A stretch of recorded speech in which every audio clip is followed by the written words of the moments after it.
Hi, I'm Lou with another episode of My Car Story. And today I'm with Scott Vermillion. Lou. And Scott's got the unique vehicle here because of some of the features on it. Scott, what did you bring today? Lou, I have a 1964 Studebaker Avanti R2 with a 4-speed transmission in Avanti Turquoise. The R2 with the 4-speed. Now the R2, what does that mean? R2 means it has the Paxton Supercharger. Wonderful. Let's take a look at our featured attraction. So let me start right there with your Avanti shirt and hat. Nice. So I won't take too much, but this is the Studebaker Museum, and here, well, is the car. Now we've got lots of trunk treats for you. We are in the Windy City, Chicago, so you might hear a little wind over the microphone. But that looks great coming in your rear view mirror. Now let me mention just right off the bat, the Avanti right off the bat, a fiberglass car, was always special. So people who took care of them, there's your Studebaker emblem, and didn't it just become the Avanti after a while? It wasn't the Avanti and the Studebaker? When Studebaker stopped making cars in '64, Newman and Altman, they were two Studebaker dealers in South Bend. They purchased the rights and the tooling to the Avanti, and they continued the production again in 1964, and then it became the Avanti 2. Now, why this car out of all the cars in the world? First of all, how long have you had it? I've had this car for 5, going on 6 years. Okay. And I have loved Studebakers since I was a kid. My uncle drove Studebakers. I always thought they were unique. The first vehicle I purchased was a 41 Champion, and I've always wanted an Avanti. It's my dream car. So the dream has been realized. Congratulations. I love when people hit their dreams because it's inspirational. If you haven't, keep fighting so that you do. Now, where did you find this one? Look at even that piece right there, how that mirror has that little bend in it up front. Well, I wasn't looking for an Avanti at the time, but I have a 49 Packard, and I needed storage for the winter, and a gentleman in Indiana had storage space for me, and when I went to his garage, he had 4 Packards, and he had this Avanti. And I was so excited to see the Avanti, I said, oh my God, tell me about this Avanti. I was like, I've always wanted to buy one of these, and I've never had an opportunity. He said, well, if you want to buy one, buy this one. He's like, I want to sell this. I'm only into Packards. So winter went by, we were going back and forth, and he ended up selling me the car in that spring. What was the feeling in the first time you drove it?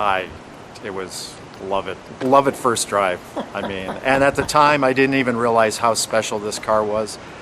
The person I bought this car from was on the board of directors of the Studebaker Museum in South Bend. Wow. And the only reason he purchased this car is because he wanted a Studebaker because he was on the board of directors and he only had Packards. Come on with me, we're going to keep looking at the car while you're talking. At the time, I did not realize that this was one of the most desirable Avantis to own. Another interesting fact about this Avanti, it's considered a transitional Avanti, which means that it was on the production line when they stopped production to change over to the 64 details. Okay, so it's 63, 64 flavor. Yeah, so this car has a combination of 1963 and 1964 details. So share those with me. So what that means is it's got the round headlights, which is a 63 feature. Okay, let's take a quick look. 64s had square headlights. Okay, good to know. So we've got the square or the circular. Yes, it's got the two-tone interior, which is 63. And it's got that little chunk of, is that glass or plexiglass? It's glass. Glass on top of that? Okay. Repros are plexi. Okay. The originals are glass. The interior is two-tone, which is a 63 feature. In 64, they changed it to one color. Show me again the 63 feature. So 63 is two-tone. Okay, two-tone. So 64, this would have been turquoise if you right. wanted the turquoise interior. Well, we'll jump right into this piece, and even like pretty quality hingemanship. This was Studebaker's best effort. What is that? That's the door lock. Okay, so the door lock. Now let me take an overall perspective of the interior. Now, Scott, you were sharing this was inspired by aircraft. Yes, Raymond Loewy and Sherwood Egbert, the president of Studebaker, and Raymond Loewy was the designer. They both were inspired by the jet for interior details. So the instruments have red bulbs in them instead of white, reminiscent of jet planes. The controls down on the console are like a throttle for a plane. Let me show that. There's overhead switches. Let me jump in. Okay, so let's do the overhead switches. We have the lights, instrumentation lights, heat air, and then these very small.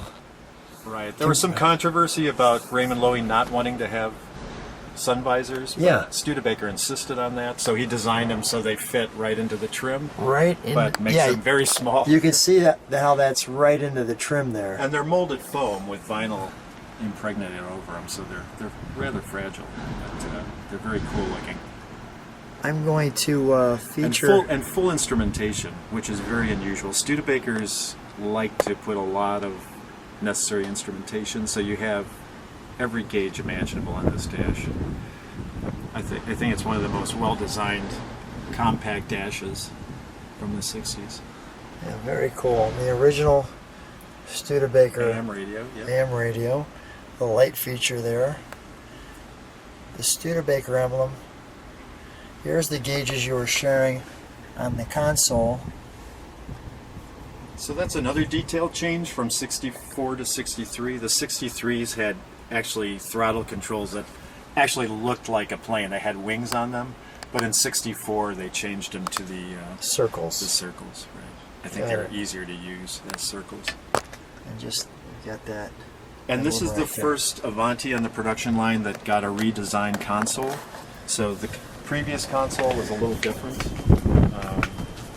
but Me- this one's noted for having a new console for 64. Let me show that console.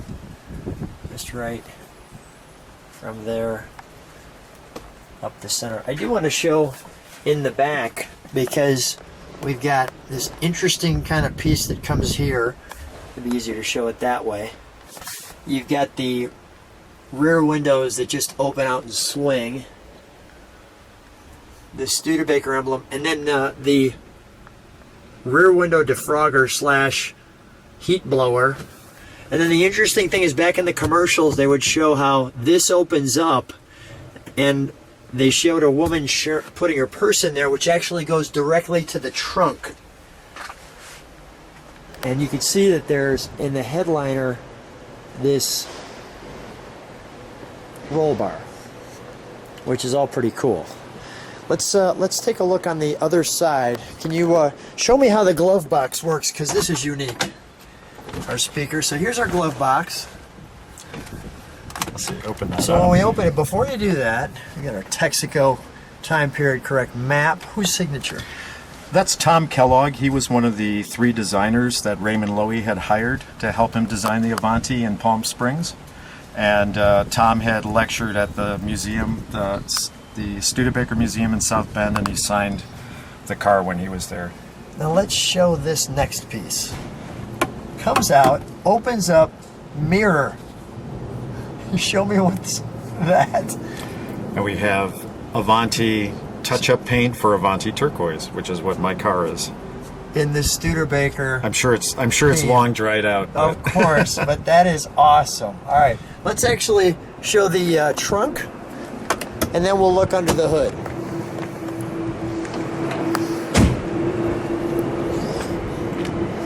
So the trunk uniquely opens from a lever down here. Oh, let me see that lever.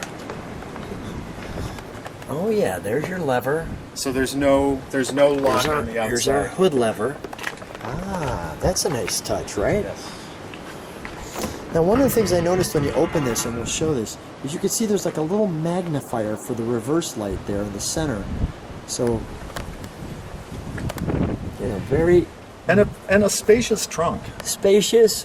What battery back here? Battery back here, which a lot of Avanti owners decided there was too much weight on the front end, so a lot of Avanti owners moved the battery to the back. Okay. All carpeted, very nice. And that's original carpeting. And look at the hinge mechanism. You can hear it when we opened it. The spring. Let me just see if it... There's the noise. That's awesome. May I? Yeah. That's beautiful. All right, let's open up the hood. Now, do I remember they didn't have an S up here on some of them? So when they switched over to the Avanti 2, Yeah. they got rid of all the S's. I mean, it Okay. wasn't a Studebaker anymore. So only the genuine Avanti will have the lazy S, which is what Studebaker called that. Got it. Okay. I mean, you just didn't see many of them back in the day, although they're basically like Studebaker's Corvette, right? They made 4800, and I would venture to say that the only ones not surviving are the ones that were in accidents. They didn't rust, although the frame rusts, but most of them were saved. It was an instant collectible when it was made. Firing order. So I'll try to take an overall shot.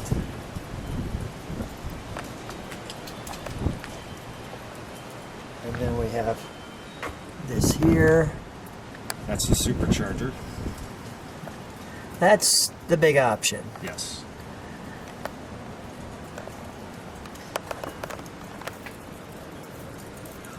Like so. Let's fire it, shall we? Sure.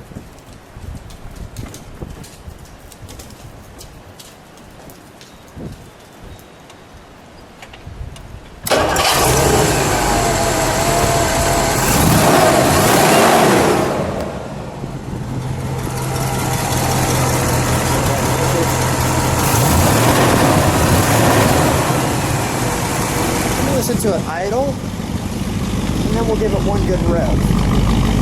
What's under the hood? What's the cubic inches? It's a 289 Studebaker V8. Now, was the 289 a Ford product or no? Absolutely not. Studebaker made all their own engines. The only Studebakers that had alternative engines were the ones made in Canada and after 1964 when Studebaker closed their engine foundry. So that's a misconception about the 289. It's not a Ford. Let's give it a rev, shall we?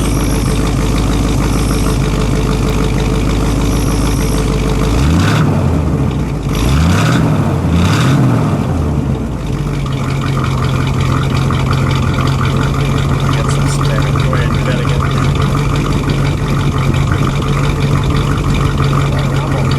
Let's do this. Let's step on the brakes for just moments like sugar and taillights, and let's give it a better rev.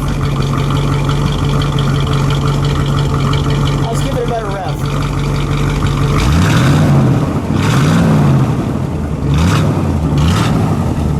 Yeah, that sounds pretty beefy. All right, we'll shut that down. If you like what you see, subscribe to the channel, hit the bell. And before we go, we didn't have any trunk or treats, or did we? We have a whole table full of trunk and treats. So if you don't like the trunk and treat section, we'll see you later. But if you like the details, well, you're going to be overwhelmed. Now, so first of all, we've got, there you go. That says it all. The color and upholstery selector, features and facts. Where did you find this? Well, I'm a collector of all sorts of things. So whenever I buy a car, I just immediately set out on a search for dealer items and anything I can find related to my car. So I do that for all my vehicles. So these are just things I found through the years since I owned the Avanti. So I'm on eBay. I go to car shows, swap meets, but I'm constantly looking for things. Look at that. There's your turquoise and black Yep. color. This is amazing. So every dealer would have had one of these, at least one available, so the customers could pick out their Avanti details. Wow.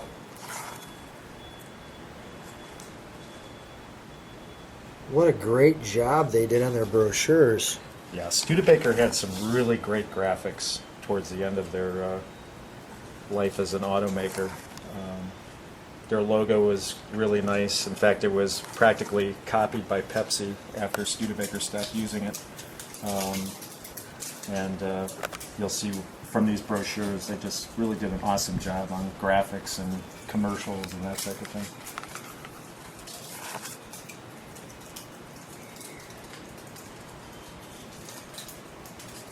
And you could also get air conditioning. So if you didn't get the R2, on the R1 you could get air conditioning, but you couldn't get the air conditioning on an R2. So you either went for speed or comfort. There's your knobs that you were showing that look like the wings. That's a 63. Your shift package or shift pattern. Wow. And your Paxton Supercharger. Wow. And we have this. And we have this. This was a press kit that Studebaker issued when they introduced the Avanti. So they would send this out to newspapers and such, and photographs of the car, copy to use in press releases and advertisements and things that were going to go into newspapers or magazines. So this is a fairly rare item also. And there's two pictures here. Yes. So they would send this out to any magazine or newspaper that was going to print an article on the Avanti. That's amazing. What do we have here? Instant Supercharged Power. That's a Paxton brochure. And that's the company that Studebaker bought for their Paxton Supercharger. So Studebaker was purchasing a lot of companies in the late 50s. They had made a really nice profit on the Lark, which was a big hit in '59, and some people accuse Studebaker of purposely stopping their car production because instead of taking the profits from the Lark and throwing it into car development, they ended up buying a lot of companies. Paxton was one of them, which actually related to the cars, but they bought like Gravely Tractor Company and all sorts of other companies. That's awesome. Awesome. That's just a small Studebaker brochure, Avanti brochure.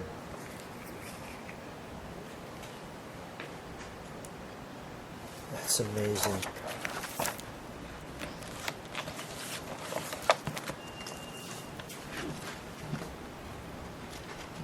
There's your colors.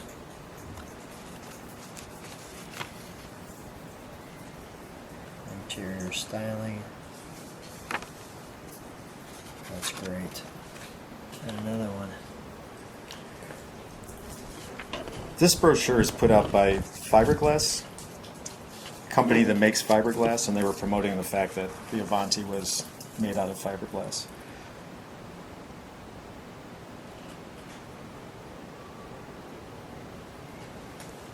That's amazing.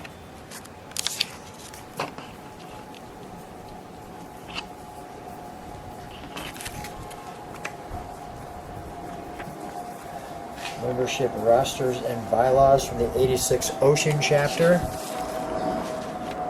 Tell me about this. So, this car, I know the history of this car since the day it was sold. So it originally went to Tennessee, and then a gentleman in Massachusetts purchased it. And this is a letter from 1979. He obviously had a friend who was in college, and he spent the friend came to visit him, and they spent the whole weekend with the Avanti. And the friend wrote this letter. It's a 2-page letter, basically glowingly talking about how wonderful and amazing the Avanti was, and he loved it, and he went into detail, just like you're doing, Lou. Every little detail about this car is in this letter. And then he goes on to say, if you ever sell this car, I want to buy it. So this is 79. So this car has been collected since the day it was made. I mean, people knew that Studebaker had closed in '64, stopped making cars in South Bend, Yeah. and it immediately became collectible. So the guy that bought this car, Keep talking. he There's knew more to he knew it was show. a collectible car. So he started showing this car in the late '60s, and I've got rosters from 1977 with his car in there, and I've got Avanti magazines back to '72. This is all from the original owner. And then that Can you open brochure. that? Sure. Thanks. Always love these shots where they Yeah. have the people in their outfits just Well, there's hanging out a promotion. around There's the a car. 15-minute promotional commercial, and it's very. They were trying to promote how elegant the Avanti was. I mean, it was really a gentleman's sports car. So everyone's dressed in suits, and the women are impeccably dressed, and it's a beautiful video. It was filmed in Palm Springs. Is there one more page to that? Oh wow, there's a big page to that. And all these shots, this was taken in Palm Springs. All these shots were taken in Palm Springs. That's where they did a lot of the initial promotion. That is great. And there's a huge collectors club in Palm Springs. There's a lot of Avantis. That Now have the ended up Avanti there. was a little more than a Corvette price, wasn't it? When it It was first came about out? the same. It but, was. but with the R2, now we're going over the Corvette. Yeah, it was like $4,800 with That's the a lot of R2. money. It was a lot of money. Is there a backside to this, or have we seen everything? I think you've basically seen it. Yeah, we've seen everything. Okay, I'll let you put that together. I'm going to keep going through. You know, the problem is there was a lot of initial enthusiasm for the Avanti, and they got a lot of orders, and they had problems with the company they contracted with to make the fiberglass bodies. And it was the same company that made the Corvette body, and they had problems with the body. So Studebaker ended up producing their own fiberglass bodies, and it delayed production. And a lot of people who would have bought the Avanti canceled their orders, and a lot of those orders went to the newly introduced Buick Riviera. So the Riviera was considered a competitor also because it was a 4-seat sports car. But I think the Avanti's cooler than the Riviera. There you go. More of some of the same pictures we've seen, although Yeah, that just a last different one was format. different. They didn't have that shot of the guy driving through the hills.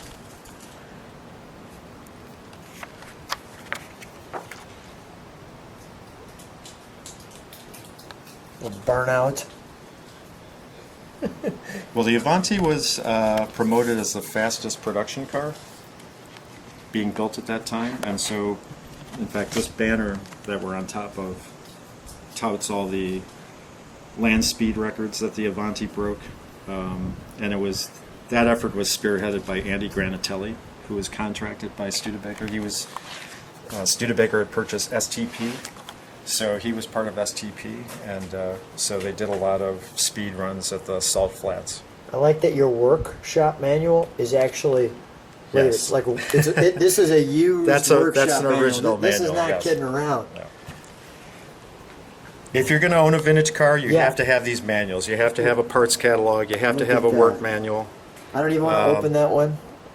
This is actually a reprint. Okay. You can see the difference, but that's an original. So I think we've covered it all pretty much here on the front cover. Did we? Got a few Oh more. no, we got a few more. Okay, yep. I Okay. don't want to miss anything. So here Tell we me have. about this.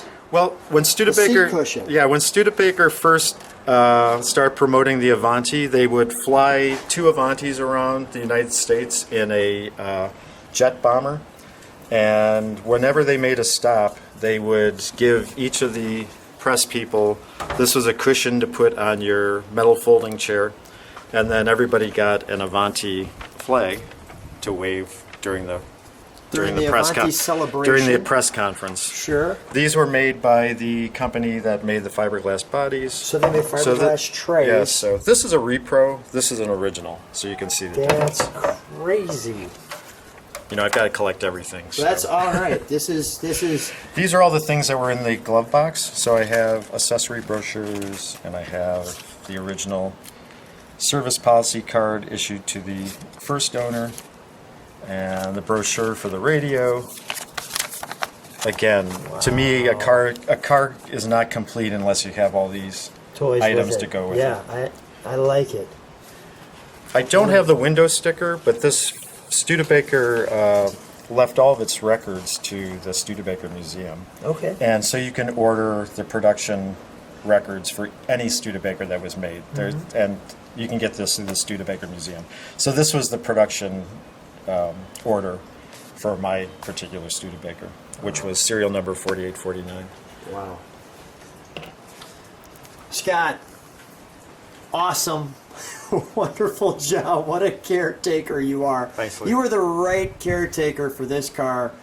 Thanks so much for being on the channel. Thank you.